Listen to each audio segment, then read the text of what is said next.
You are now listening to Fighting for Your Life podcast. I am your host, Miguel Ramirez.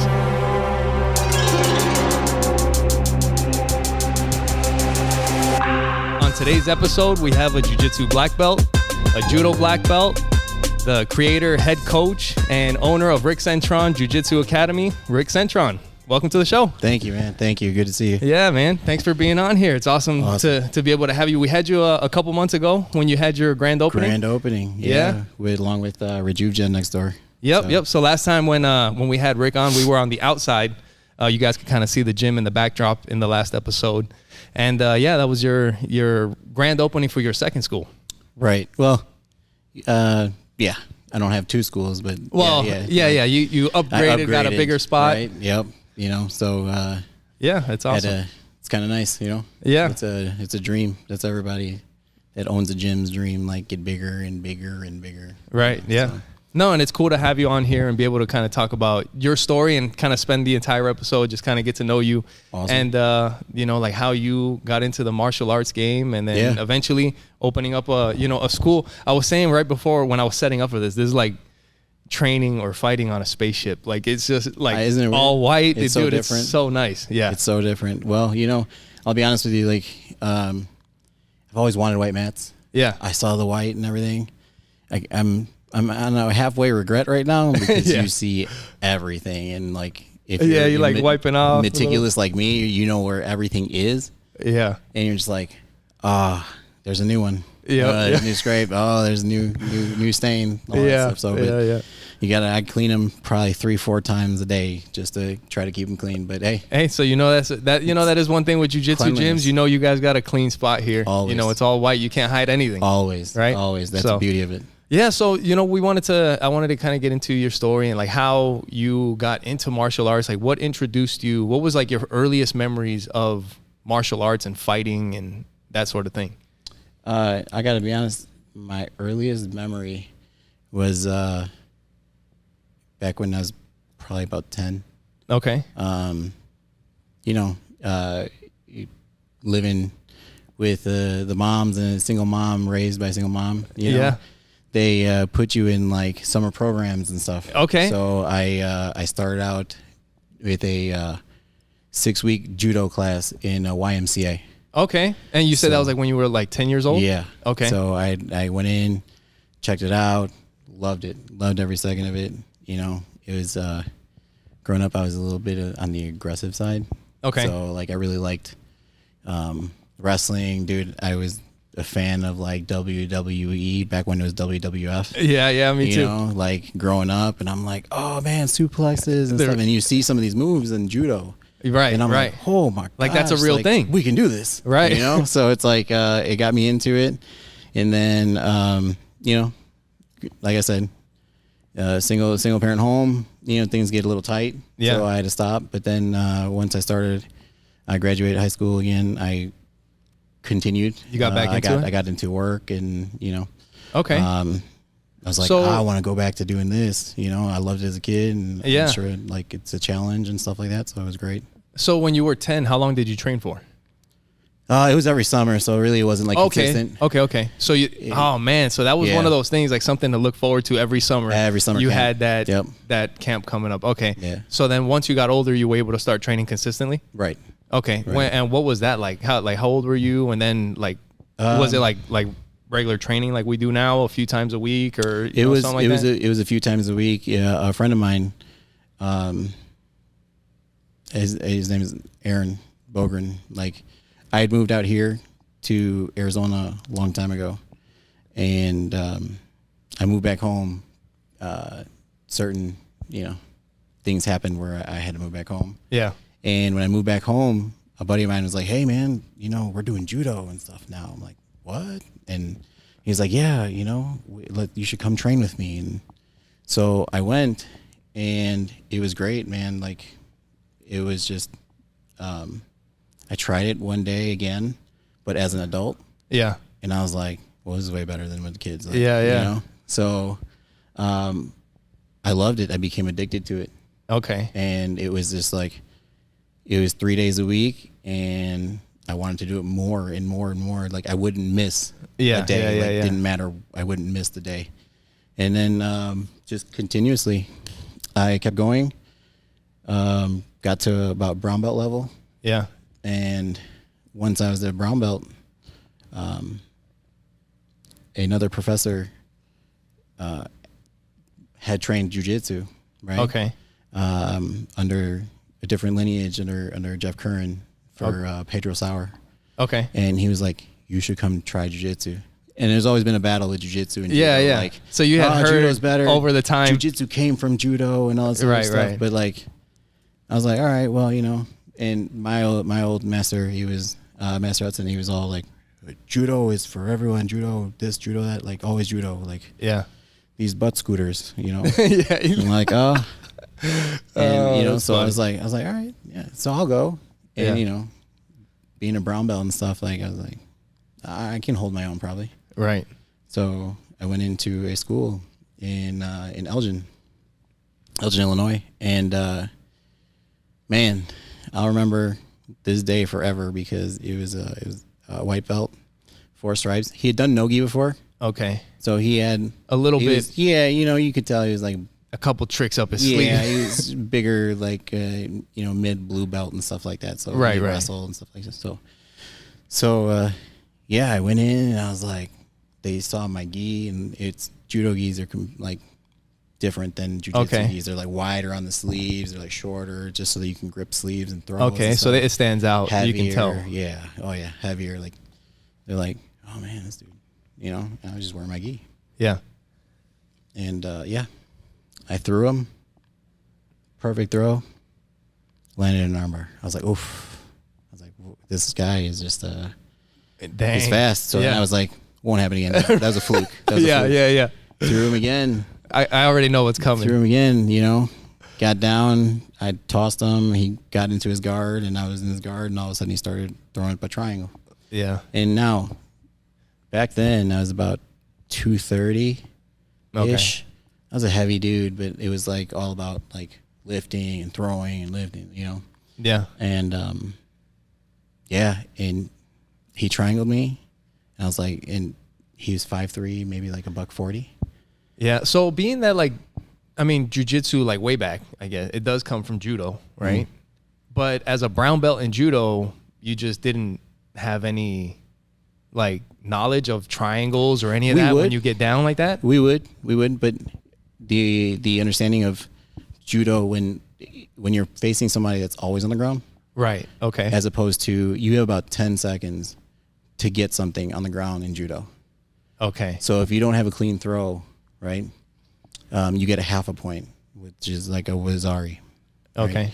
So when you get that, it's like you fight, try to catch something in 10 with The like next 10 seconds. seconds or so. I can't remember exactly, but if you don't, they stand you back up. Okay. And right? then you're trying to throw So them then again. it's like you're trying to throw again. So the entire time is mostly, so they call it randori, ground randori. So like when we're doing it, it's it was, you know, nawaza. Nawaza is the ground game. Okay. So it's like 10 seconds at a time. Right. So That's hard. like That's hard to learn. we in 3 days when you're training Right. 3 days a week, it's like we probably get like half a class on just ground stuff. Right, because And the rest of the time it's just majority you're throw trying to and throw, throw and throw. figure out how to throw your opponent. Yeah, gotcha. So like, but like I said, this kid was, he was legit. He's a black belt now under Alliance. Like, Yeah, okay. great dude, and a wrestling coach out there. So like, That's cool. He continued with it, and he basically opened my eyes into like going to tournaments. He was like literally it was like a little squad of us that Yeah. would go and compete, because we were big into competing, but they were more, that affiliation was more of a self-defense Okay, type deal. So like instead of competition. sometimes they would do like, some guys would go to competition and stuff, but for the most part it was more of dealing with self-defense too.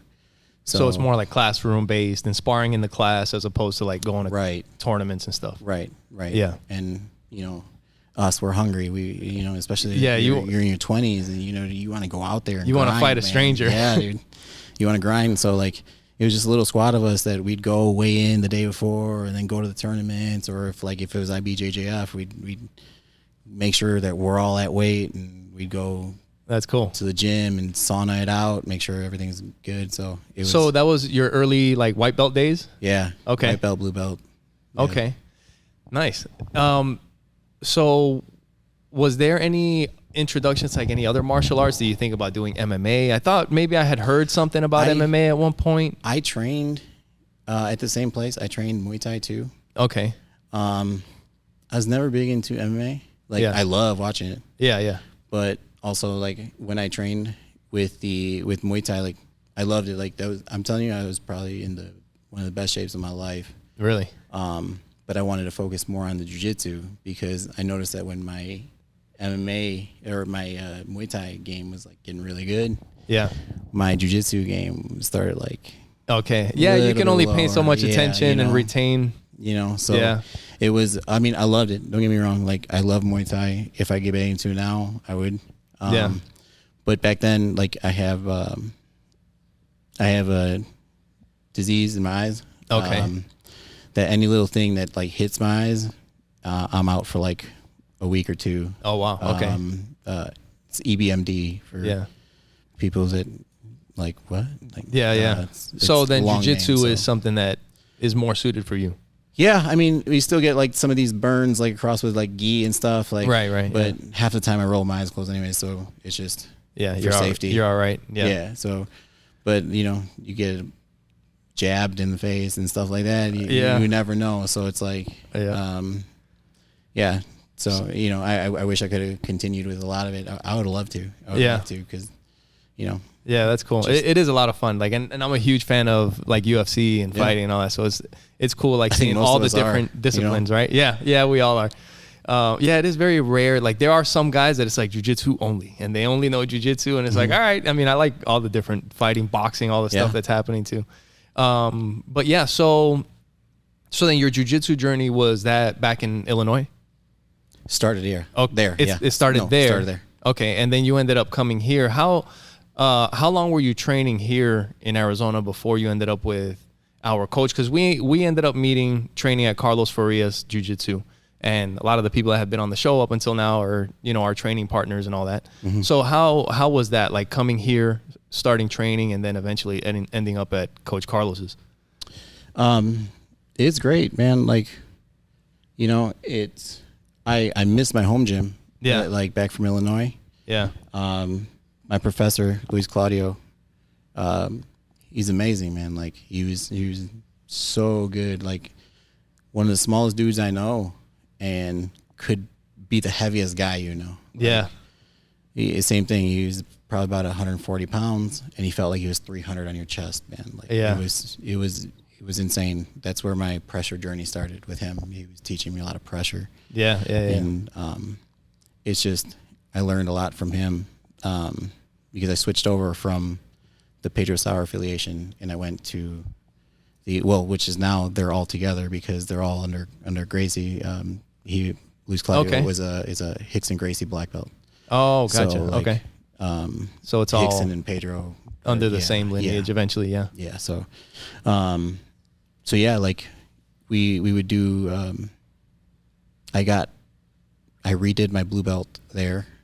And then because he has a certain test form. Yeah. And then I went to purple belt, and I got my purple belt. I tested for my purple. And then literally about 2 weeks after I tested for purple belt, I moved out here. Okay. So I just received my purple belt when I came out here. Okay. And then, so when you got out here to Arizona, was it just like looking for a random gym, or did you know somebody? No, was there a break in between training, or was it just like when you got here, it was like, I got to find a place to train? That's it. That was it? Okay. I had to find a place to train. Like for me, it's immediate. Like taking away my jiu-jitsu is like taking away my air. Yeah. Okay. Even with injuries and stuff, like you're just itching to get back on the mat. Last time you were on here, you were in a sling. I know. And now, you've recovered, you're doing better. Yeah. But I get it. So it's just, I can't. It's one of those things where I just can't sit still. So jiu-jitsu just takes over. But I moved out here. I was looking for a place to train. And I did. I found a school. It was called the Academy, and I went in there as a purple belt. That's where I met some of the greatest friends I've ever met in my life. Yeah. I trained under Tankino for probably maybe a month and a half or so. Okay. And it was cool because he was right in the UFC, it was awesome. And, it's just, there's nothing like saying coach is a world champion. Right. Yeah. You're just it was great. It was really cool. But things happen and I ended up at Carlos's. Carlos is very welcoming and open. And I have a friend from Illinois. I believe he's in Colorado. I don't know. All these jiu-jitsu guys jump around. Yeah. Yeah. They're always moving. He's like, yeah, whenever I go to Arizona, I train at Carlos Farias' place. I'm like, all right, well, let's I'll give him a try too, and it was just a matter of deciding where I wanted to stay, and I decided to stay over at Carlos's. Okay. I think it fit my schedule better, it fit a lot of things better, so. Yeah, and but at the same time, Tankino was a beast too, man, and all his people. They're amazing. Yeah, it's awesome kind of getting to know the community and at the tournaments and everything. Man. Yeah. It's such a great community. I don't think I've seen a community that's been more open and friendly. Yeah, exactly. You see a sticker or a t-shirt or something and somebody's like, "Oh, you train?" And then you start right away, you're like, "Yeah, I train over here." "Oh, I train over here." And it could just be a stranger. And as long as you see that they do jiu-jitsu. When I go to Costco all the time. Right? Yeah. So, yeah, it is cool. Yeah. So, and that is something so when you got to Coach Carlos's, you were a purple belt. Mm-hmm. How long did you train at Coach Carlos's? Until. Yeah. When did you get there? Do you remember? I signed probably, I think it was I moved here Halloween of 2015. Okay. I literally arrived on October 31st. And, okay. I think I signed up with Carlos sometime in December. Okay, so later that year. Yeah, December 2015. Oh, dude, so it's been 8 years, 9 years. Now. So then not too long after that, maybe a year and a half, a couple years later, I joined. Yeah. And when I joined, you were already a brown belt, I think, and you were teaching the kids classes, and you were working at the time, right? Yeah. What did you do for a living before? So I was working for Chase Bank as a quality analyst for auto loans, and towards the end it was the mortgages. Yeah. So, this whole time, your jiu-jitsu or your martial arts journey starts, and you're doing stuff, but obviously you have to work and get a job and do all these things, and you have you're building this career. I'm guessing, right? Did you see it that way? This is going to be my career at one point? Or was it always eventually I'm just going to be teaching jiu-jitsu or teaching martial arts or, something like this instead? Yeah. What was your thought process? Was it this is my career, or? I'll be honest with you. This was back when I was a white belt in Elgin, when I was training at Fusion it was Professor Jeff Kim's school. Okay. But he was under Jeff Kern. Yeah. MMA fighter. Really, they call him the Big Frog. He's really good. If you watch the old school Pedro Sauer tapes, he was always the one that helped Pedro Sauer in his videos. Okay. I think I have the Jiu-Jitsu University book. Is that Pedro Sauer? No, that's another Sauer. Hiberos. Hibero. Okay. I'm thinking something else. Okay. But yeah, they I remember sitting down and I'd watch this and I'd watch the schedules and I was just like I said, I pay attention to the things that are intriguing to me. Yeah. But other things slip my mind like nobody's business. If you don't care, I it's just I'd be like, what? If it doesn't catch your attention. Right. So I was sitting down and I was I looked at my buddy Tim, the black belt that from Alliance now. Like, yeah. You know? Yeah. And I always like watched him, and he was so like passionate about it, and it got me into being passionate about it. And I was like, man, this is like awesome. This is great. Like I've never experienced anything like jiu-jitsu before. Yeah. You know, and judo was a little different because it was like more of a family style judo, but then I think it was like 2 of us that would go compete in judo. Yeah. And everybody else really didn't compete. So, yeah. But, so I was sitting there. Yeah. And he was like, I look at him and like, dude, we should open a school one day. As white belts, man. Yeah. I'm telling you. That's awesome. From the white belt level, I said, I just want to have a school. Yeah. I want this to be my last uniform, my last, my last suit that I wear is going to be a gi. You know? Yeah, dude, that's awesome. And well, here we are, trying to make it, but it's been a long journey, but it's been a great one. Like, yeah. No, dude, it's been awesome. Back when, you've coached our kids when they were little. I mean, from the time our son is now, he's going to be 13 this year. I mean, I think he was coaching with you when he was 5. Easy. Yeah. Or something like that. Yeah. And our daughter was maybe 6 or 7. It's crazy looking back at those pictures of like you teaching them the takedowns and all that kind of stuff. It's crazy.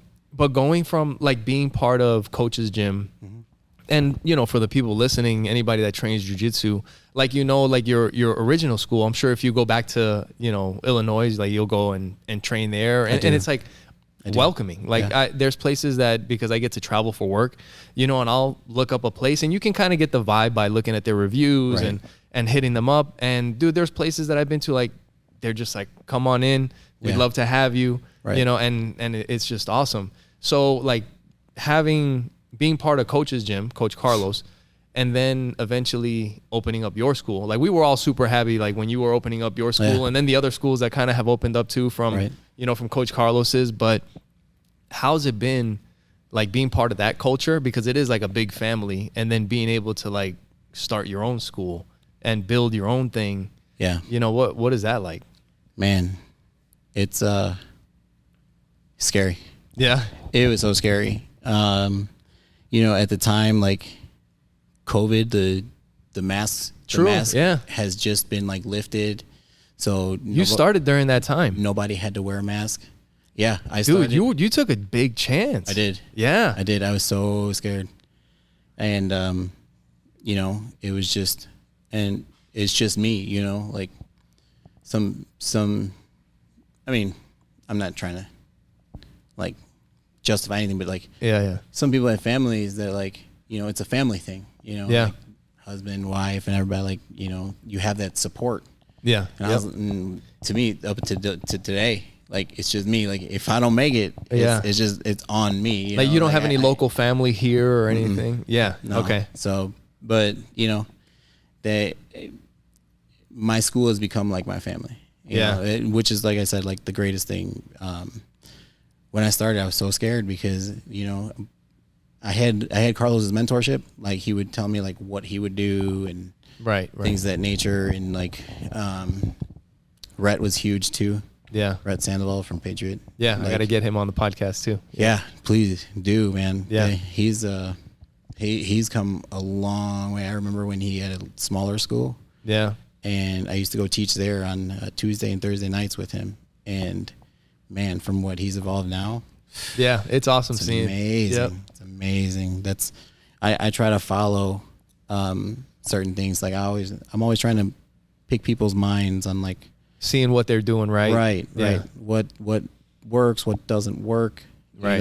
Yeah. And that's the thing with opening a business. Like Eric from next door, Eric Vogt. I remember I had a conversation with him. Yeah. And I was like, I'd love to open a school, man. But I'm just so nervous. Like before all of it. Yeah. Okay. Before all of it, I was like, can you imagine what if it doesn't succeed? What if the mask mandate comes back and all this other stuff? Like, what do I do? That was a real thing. We barely even knew if we could like get together in groups at that time. Right. You know, and you're thinking about opening up a jiu-jitsu. Right. That's like the worst kind of business. Exactly. At that time. People sweating up in your face and drips and stuff. And you're just like, oh, no, it's awful. But it's like, he's like, man, you'll never know if you don't take a chance. You know, what's the worst that can happen? You fail, start again later on. Yeah. Find out what you did wrong and do it again. But he's like, you have to. You have to. This is what you said you wanted to do 15 years ago. Damn, dude. Why not? And I was like, you know what? You goddamn right. I'm going to do it. All right. Yeah. So he's always been my motivator. Like, it's crazy because we'll travel, we'll do like together. And like, he was my motivator to open up the bigger gym. Yeah. I still had another lease in my smaller one. I'm like, I think I can make it work, you know? And he's like, no, man, you know, if you think big, you get big results. Yeah. And I was like, all right. Oh, man. And that's right when I lost my job, right when I had my surgeries. And I'm like, but it's all in one. He's like, you put all the good stuff in the world and it's going to come back to you. Trust. Yep. And he's you know, without him and like everybody else, the families and stuff, my family's here. Yeah. Great, man. Yeah. They're so great. They're so supportive of everything. Like, I'm taking a vacation. I've never taken a vacation before in my life. Yeah. Never. Like, if you guys compete and everything, you guys know, they're like, yeah, you're here every week. When you go somewhere, yeah. And when you go somewhere to go compete, like when I went to Rome and stuff, like, it's not a vacation. Yeah, I'm sightseeing and stuff, but like, I still have to eat healthy because I have to fight on Saturday. You got to make weight. Yes, you know, like you're not enjoying all the food. No. Dude, that would be like the worst way to travel. It's awful. It's the worst way to travel. It's awful. You go to Italy and you can't eat none of the food. It's awful. So it's like you got to plan time after. That's not a vacation. You know, it's just like you're consistently thinking like, how's the school going? Is everybody okay? Like, any injuries? Did any new people sign up? Did any, you know, just everything. If there's new people, did my assistants like, it's almost give like you're them a parent, the waivers right? and everything. Yeah. Dude, this is your baby. Like, you know, you want to make sure that everything's good. So yeah, it's hard, but like, I'm gonna take a first vacation in a couple weeks. That's here, awesome. And we're gonna close down the school. And the parents were like, awesome. They're like, you need it. Take a break, come back. I'm like, good, because I'm going to reset and I'm going to be awesome. So. Yeah, ready to kick some ass when you get back. Oh, yeah, hopefully. You know? Dude, that's awesome. And it's awesome, like, the story with Eric, because Eric also, you know, a couple episodes ago, we were talking about, you know, his grand opening of Rejuve Gen right next door. You know, and he's kind of telling you, like, this has been your dream. You got to go for it. And then he gets an idea and he has an opportunity. And it's like, what is he going to do? He puts his money where his mouth is and opens up the spot next door to you. He was talking to me about it. You know? And I'm like, well, we've discussed this on many of our flights. We're sitting next to each other. We're talking like, what if we had a place that had like a recovery in it and all that stuff next to the gym or inside the gym, like connected to it. Yeah, yeah. And here we go. And I was like, you guys have it. And I talked to him like, hey, listen, you pushed me to do this. You got to do this now, like, and let's do it. Like, let's work. Yep, you come and train at the comedy mothership. Yep. I mean the jiu-jitsu mothership. It looks like the jiu-jitsu mothership with all the white. And then I mean I love how you guys have the door, and then right above the door it says, through this door champions recover. And on the other side is Rejuve Gen, where they have the cold plunges, the hot tub, the saunas, the infrared sauna, and I don't know what the other one is. It's the standard sauna, but standard sauna. It's a dry sauna and a wet sauna. And then you have the PEMF. And I mean, they got the compression therapy. There's like all kinds of stuff.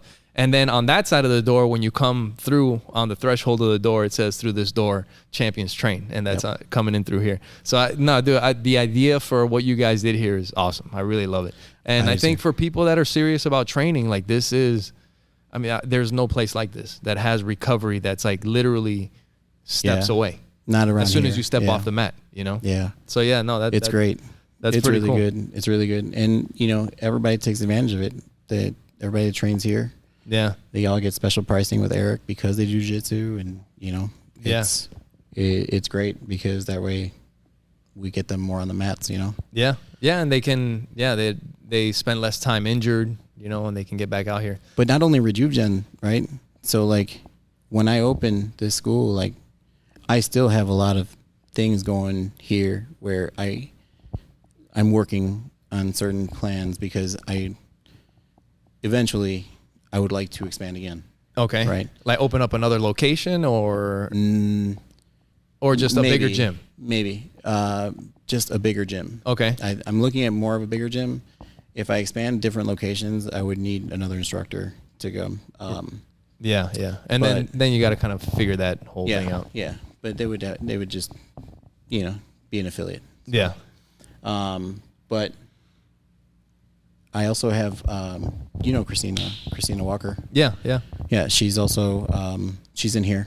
She, for recovery and massages and all that kind of thing. She does all her deep tissue. She's here on Tuesdays and Thursdays.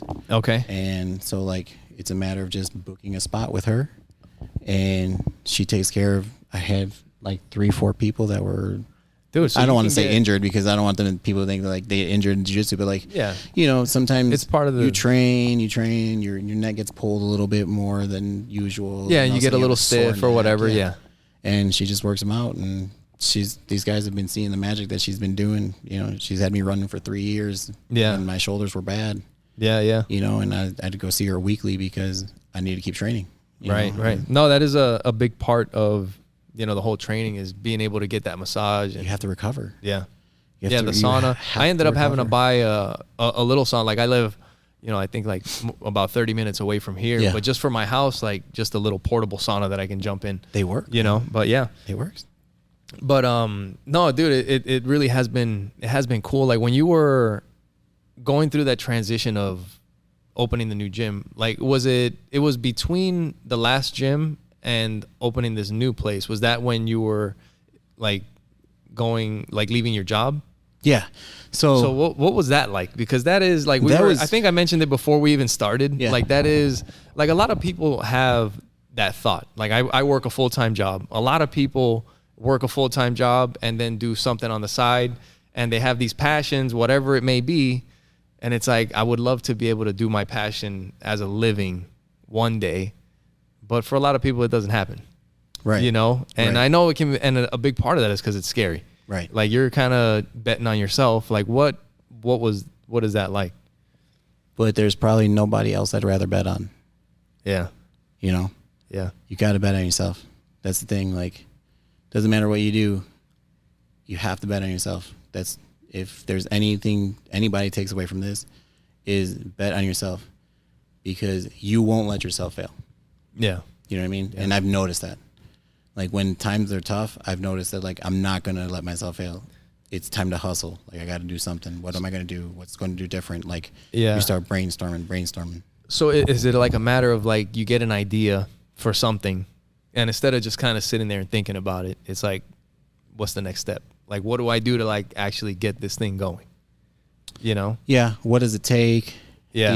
What do I need to do? Do I have a contingency plan? Yeah. What happens if if something was to happen or whatever. Or, what do I do next? You just have to have some faith. Basically. Right. To put it in simple words, you just got to have faith that that you're doing what you love. Yeah. And you know what the beauty of it is that, and I get told this all the time, is that when I teach, right, everybody sees the passion that I have. Yeah. They're we see how passionate you are about jiu-jitsu. We see it all the time when you're teaching. Right. I get excited. It's hard to fail, right? When it's something you love. It seems like you're doing something like that. It's hard to fail. When you do something you love. Yeah. I don't do this to be rich. I'll tell you that. Yeah.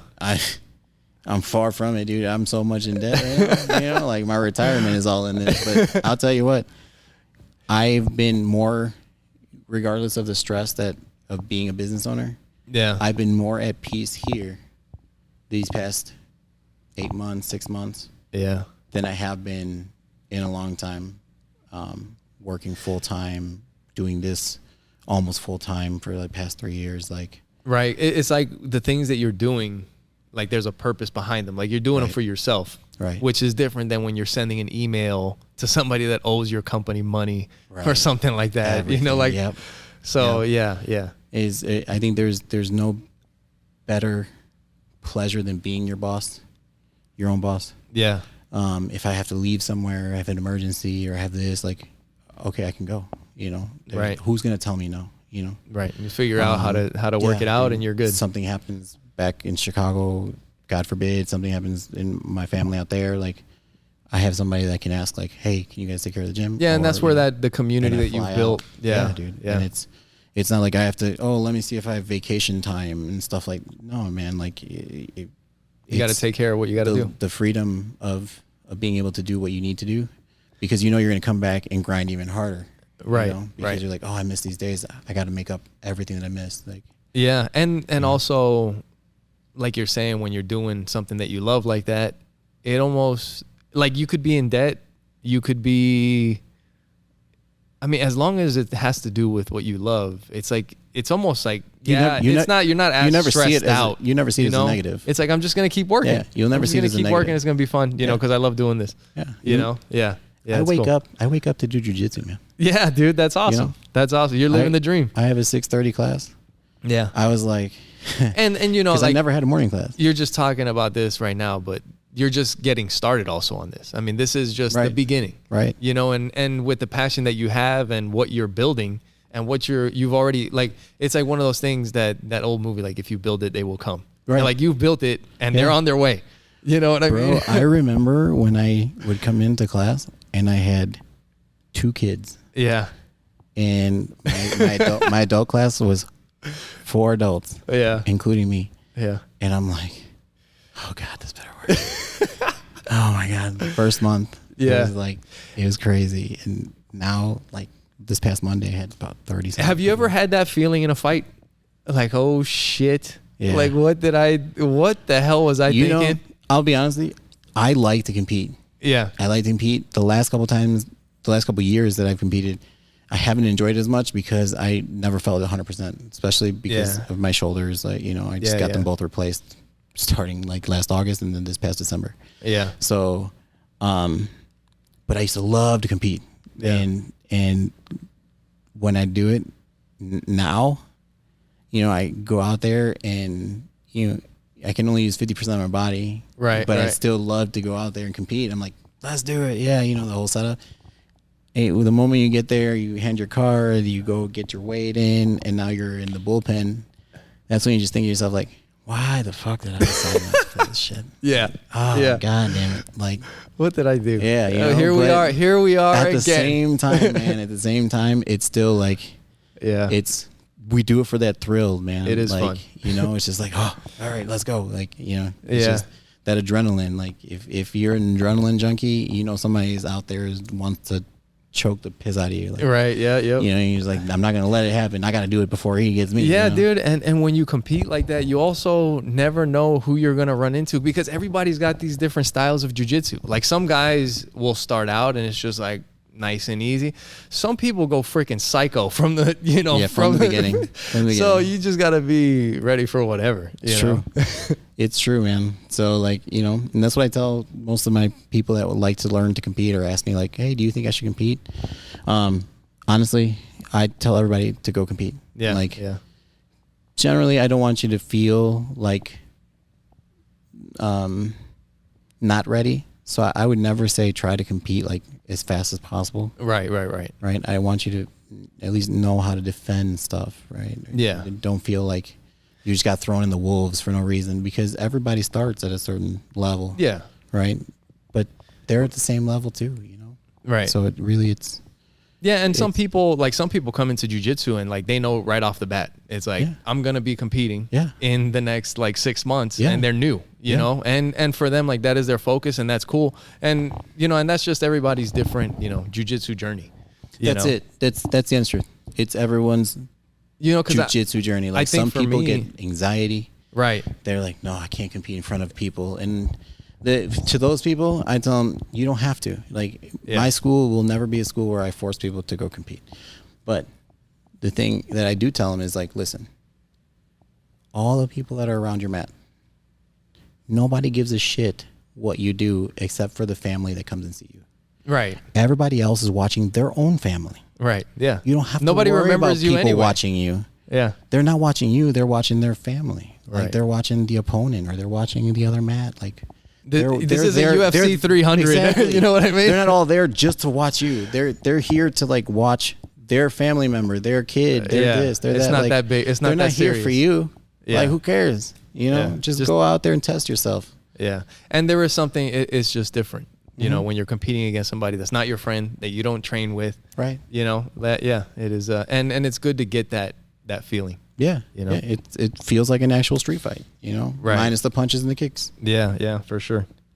So when you were opening up the gym, I know that, like you said, there's a lot of, you don't have any family here in the local area, and it takes, it takes quite a bit to get a business going. Like, what was like an unexpected, like, positive surprise that you, like, something that you just didn't see coming when you were in the process of like opening up your businesses?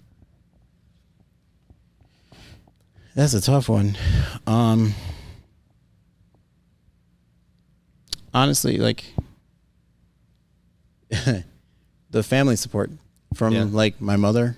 Yeah. Right. I told her, I'm like, I'm going to open up a business. I'm going to open up a school.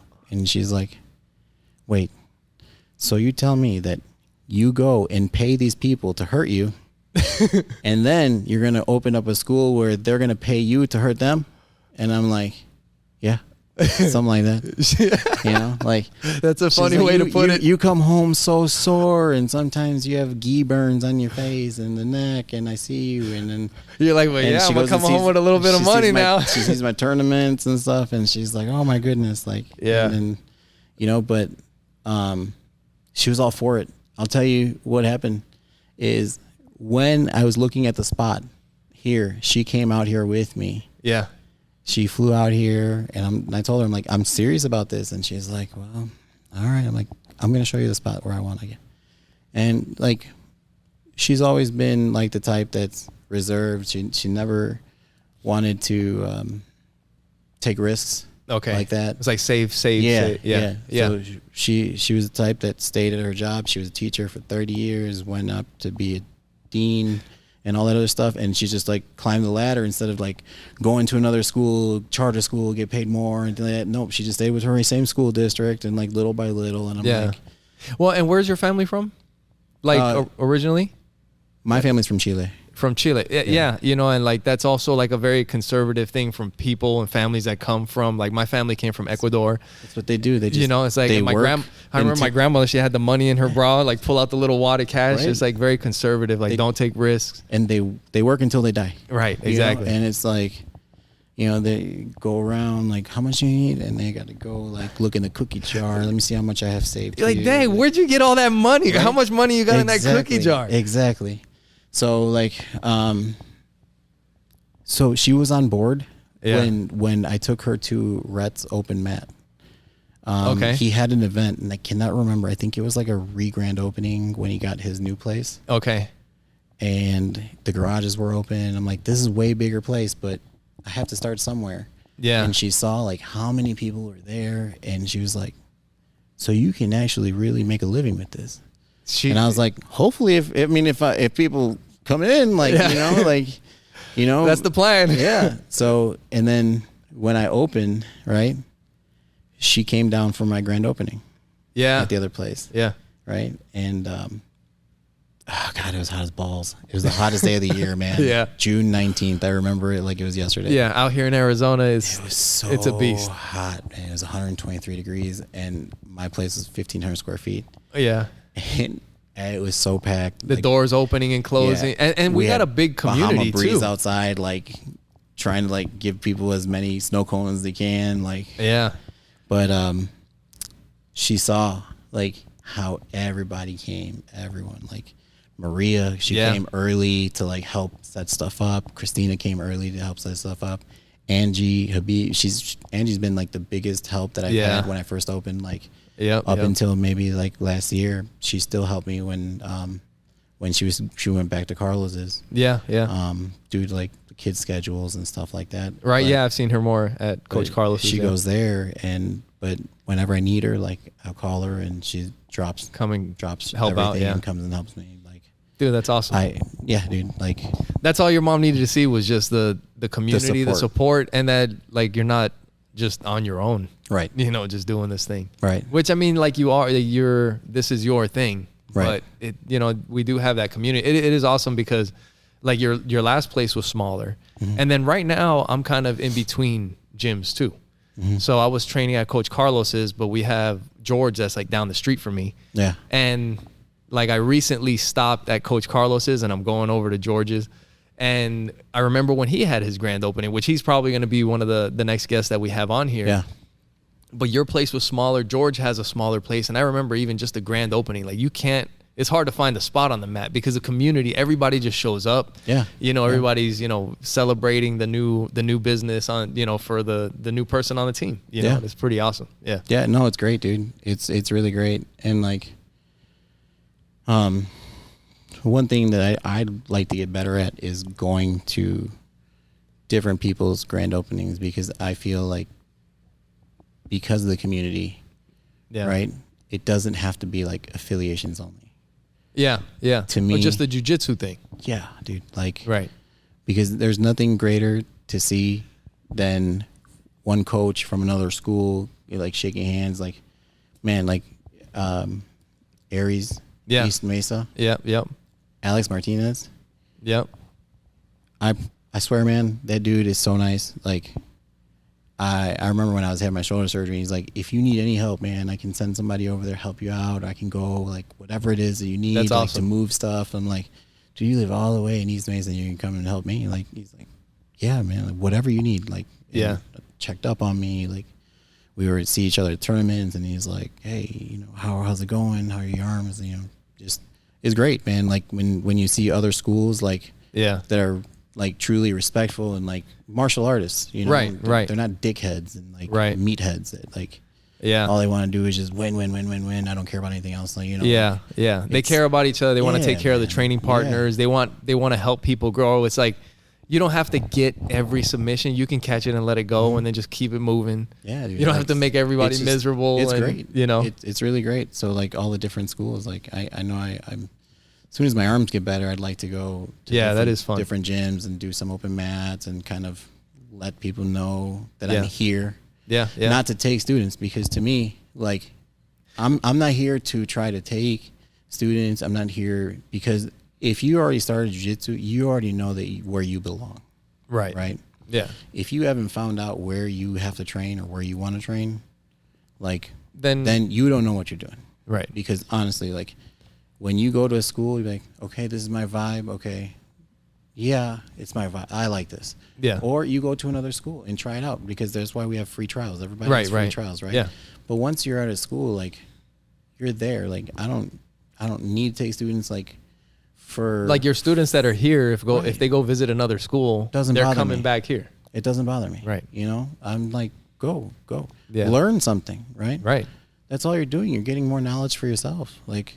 And that's great. In the end, you end up bringing it back here because, like, what I've noticed is, like, like everybody has their own game, like even within our affiliation and our schools, everybody's got their own game because our coach is huge and a ultra heavyweight, and then we go, like, when I travel to California, the guy's way lighter and I learned a move there that we don't do very often. But then when I came back here, I did it to somebody and I'm like, hey, let me show you this move that I learned over there. It works out great.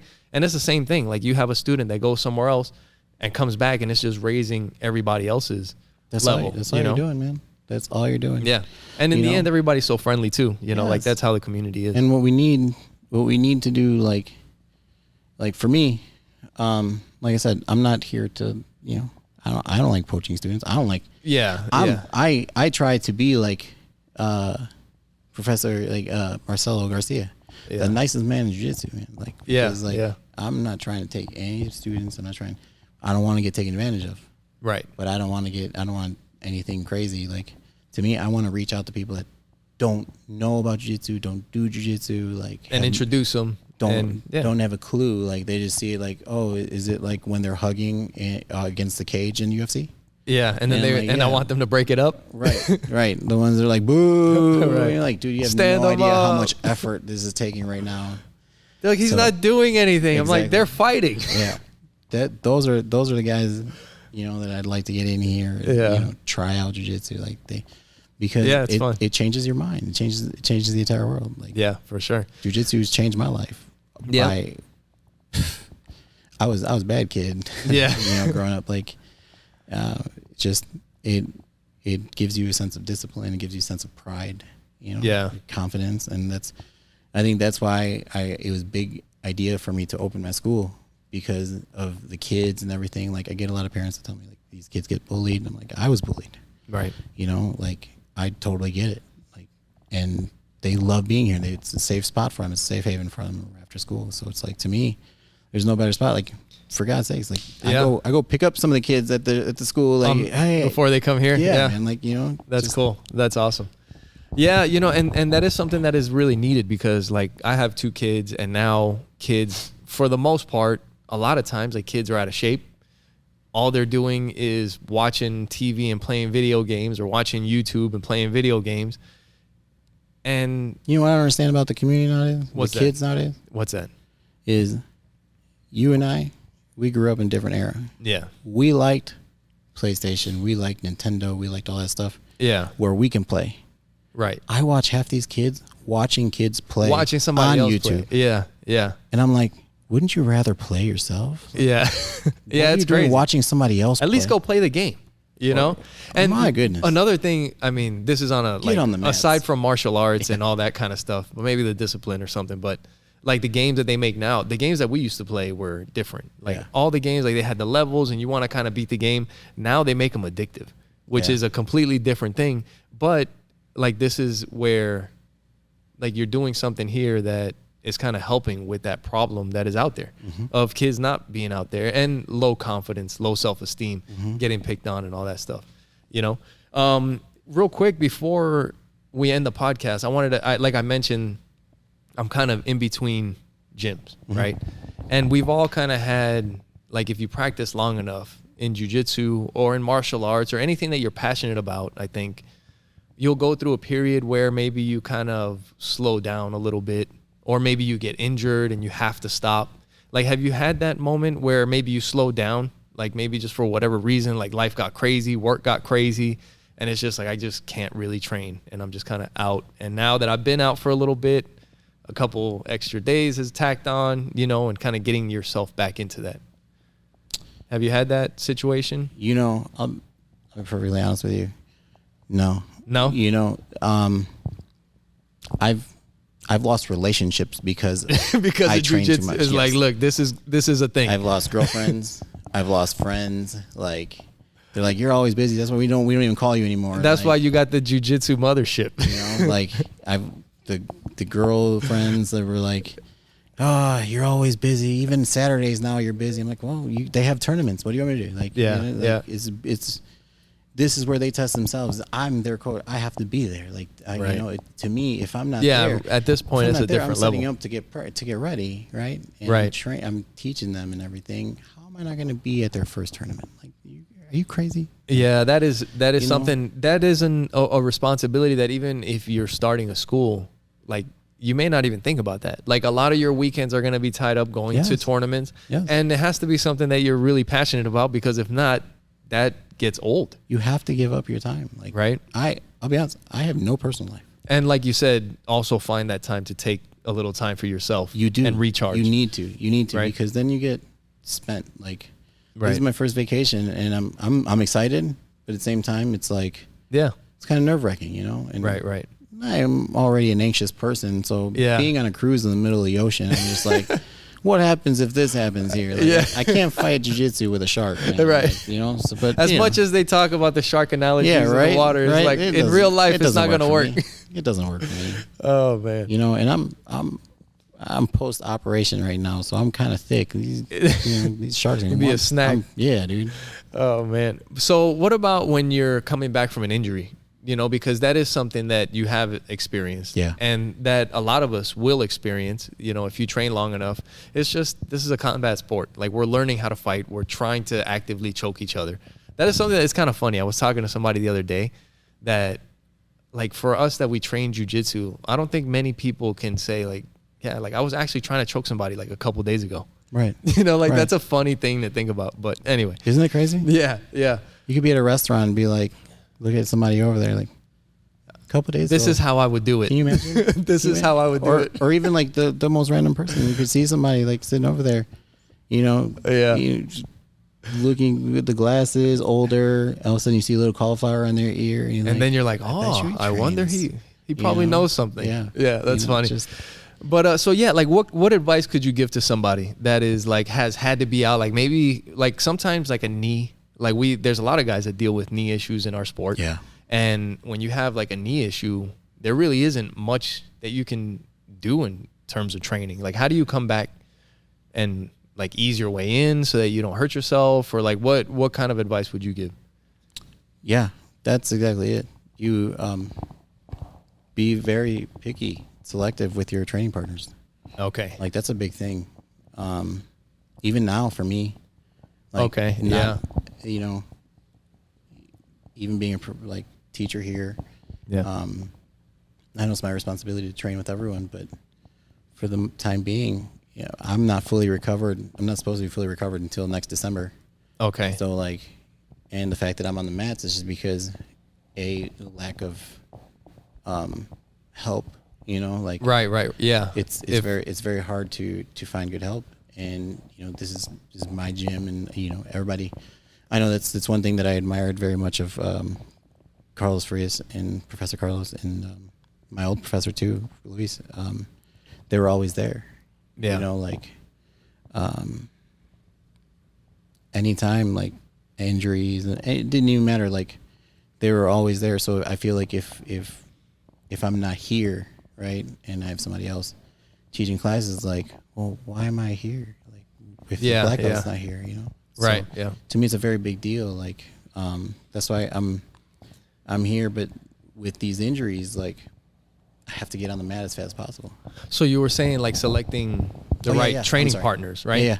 Yeah. Because like bigger guys tend to smash more, right? And so is I'm it not strong at the time, right? Yeah. So it's like, let's take it easy. Let's flow a little bit. They put too much weight on you or something, or new wipe belts. Like that's what I was gonna say. I'll have somebody else that's a higher rank to roll with the white belt. Yes.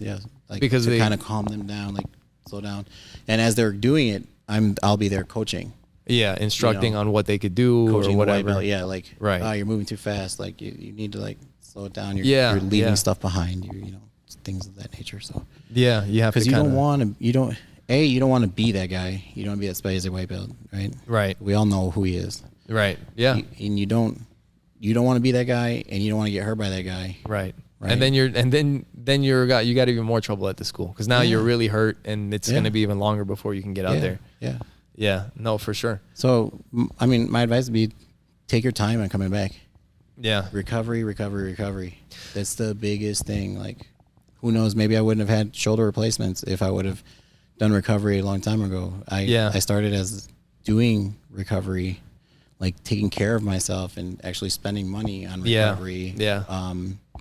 The sooner you can get into that purple belt, right? The sooner that you can get into that and start like a recovery routine, the better you're going to be. Exactly. Because it's, if this is a thing that you want to do for a long time, only few people last, man. Right. Once they get an injury or something, sometimes it's like a trauma to them, and they're like, "Nah, I don't want to go back because I'm gonna hurt my knee again, or I'm gonna hurt my shoulder again." And like I can't take that time off, so I'm gonna quit and find something else. Yeah. One last question before we get out of here. Yeah. Kind of like on the spazzy white belt thing. Mm-hmm. So like I've heard that, and I think people that have trained jiu-jitsu have heard like if you're hurt or if you're somebody that's a little bit more calm, like you kind of do look for a higher belt, even though they can destroy you. Mm-hmm. Usually the higher belt's not gonna destroy you. They're gonna let you work.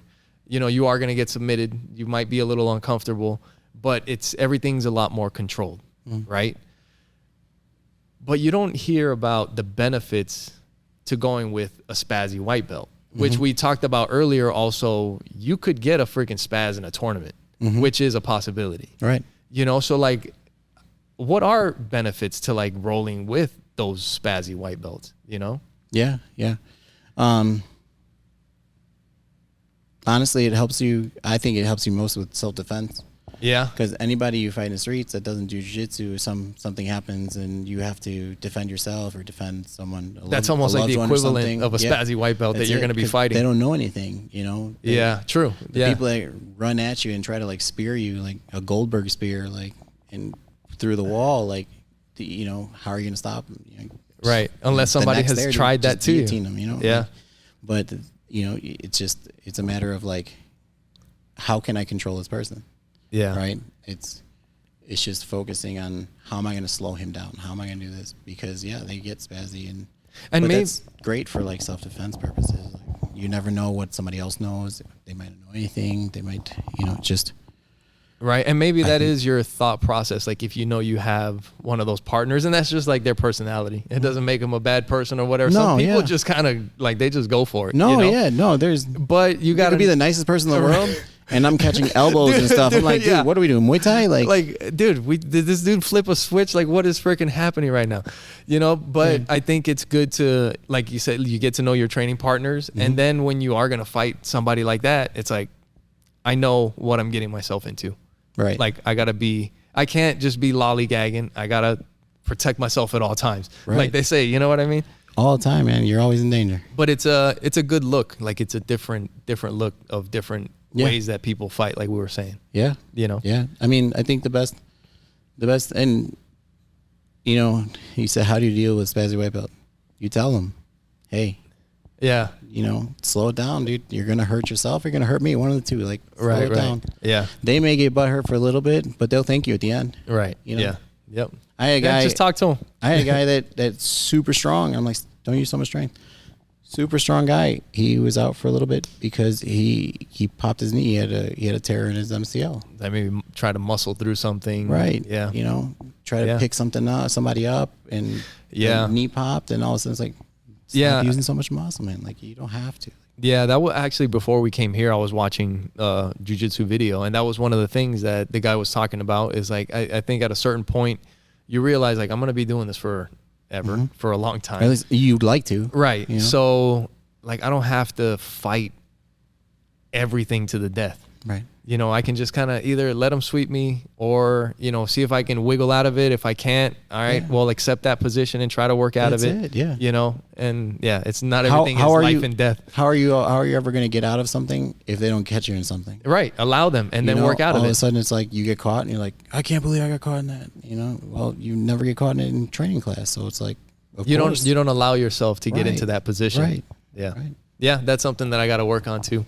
But dude, we talked like all the way right through everything because we just kept the conversation going. But yeah, like we've talked about the school, the culture that you've built here, and you know, obviously you guys have openings for people to come and train. Where can people find you? Where's the school located? Give out your information. School is located in Chandler, off of Alma School in Germain. We are in the northwest corner. We're the staple in the plaza, where Mountainside Fitness is. You got an AutoZone here, Mountainside Fitness, so it's in the same shopping center. Yep, there's a Rejuve Gen. Right next door for all your recovery needs. Yep. So we have that. It's you can find me online too. Ric Centron BJJ.com. Instagram handle is the same. Ric Centron Brazilian Jiu-Jitsu Academy. Okay. Or Ric Centron BJJ, whichever. Generally I post both. Facebook, same thing, Facebook. But yeah, please feel free. We got classes about to start here in a little bit. Yeah, they like to come in and get prepared. Yeah. But yeah, you can find me there. Send me questions, anything you guys need to know, would like to know. Trial classes, how does that work? We have 3 free days for trial classes. Okay. Come in, give it a try. You guys have gis? Yeah, I'm actually Chris from Cove Jiu-Jitsu hooked me up with someone from Moya. So like now we're trying to do big things like here. Nice. So you come in. I have loaner gis that you come in, try class out. So you don't need anything, just show up and Ric's got everything for you. Just need a good attitude, man. That's it. Good attitude and a waiver sign. That's it. That's all you need to get your jiu-jitsu journey started. That's it, honestly. And that's what I tell. That's one of my favorite quotes. Yep. That I'll forever always have. I'm looking to put it in a place on the mats here, but from Professor Adam Miller, that he was from Fusion too. Okay. And he would say, there's only 2 things you need to do jiu-jitsu: a clean gi and a good attitude. Because both of them are contagious. Whether you have staph and it's a dirty gi, or you have a bad attitude, man, that just circles around and it just brings everybody down. So that's right. There you go. A clean gi and a good attitude. Dude, really appreciate it. Thank you so much. Thank you for being on the podcast. Make sure you guys go find us, Fighting for Your Life podcast, Fight Life Pod on all the different social medias. You can find us on YouTube. You can watch this on YouTube and Facebook, listen to it everywhere else. Thanks again for being on the show. Thank you. We'll talk to you guys next time. If you can, guys, follow me on Instagram. Yep. Big things are coming. There you go. Give that out one more time. Instagram is Ric Centron BJJ or Ric Centron Brazilian Jiu-Jitsu Academy. Okay. And there we go. Big things coming. Awesome. Thank you. And we'll talk to you guys next time.